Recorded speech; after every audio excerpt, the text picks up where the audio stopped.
And I always joked, I said, well, if water gets in my house, everybody's in trouble. Well, guess what? It didn't get in my house, but everybody was in trouble. Well, it's now been a month since Hurricane Michael came ashore in the panhandle of Florida. The storm caused mass destruction in numerous small communities. 7 News' Nicole Ford spent a week in the middle of it all, helping our sister station. And tonight she introduces you to some of the people who aren't letting the devastation keep them down. It's hard to see past the destruction of Mother Nature, but behind those broken buildings and battered trees are people. People who've lost all they've ever known, some all they've ever worked for, but together they stand for what the future may bring them. All it takes is one moment to shatter your life. It's like a war zone. You would think a bomb had dropped here.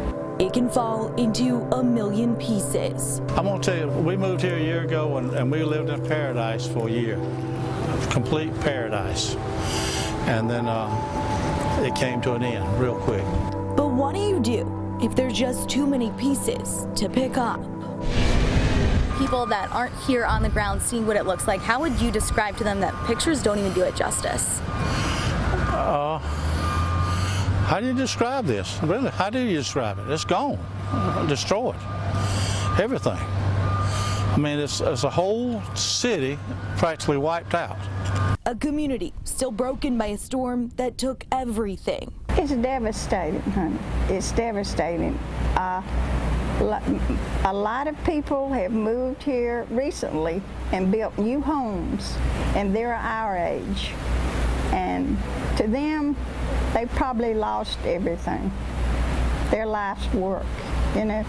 As you drive through the panhandle of Florida in the wake of Hurricane Michael, not one item sits untouched. Kind of hard to keep your eye on the road because you're looking at the homes of your friends and neighbors. But you see this debris, this is miles and miles and miles just like this. The people let tears flow freely. Don't bring my daughter home to our house. I don't bathe her in her bathroom. I don't put her to bed and pray with her in her bed because it's all gone.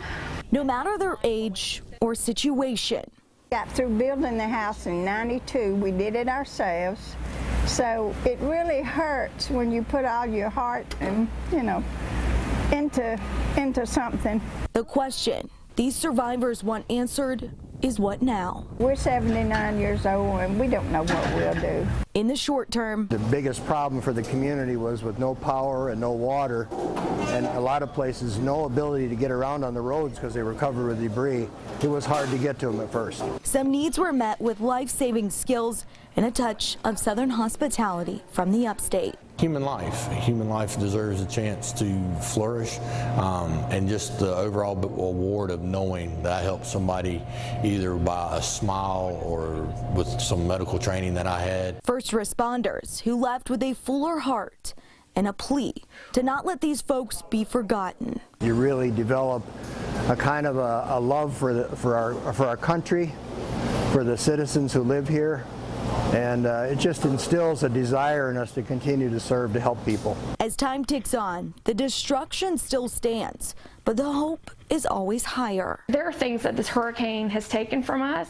It's not going to take our joy, it's not going to take our spirit, and it's not going to take my daughter's holidays. And even those left with nothing. This is my living room, right here, kitchen and bedroom, and a bedroom upstairs. See a future greater than before. We'll survive. That's just the way we're built. You know, we just carry on. Now, if you take one thing from this tragedy, it's to not forget that these people don't just need our help now, but will need our help in the years to come as they work to rebuild what they call the world's most beautiful beaches. Nicole Ford, 7 News. So if you would like to donate to the hurricane relief effort, we have a link tonight to the American Red Cross Fund. It's in our story right now on WSPA.com.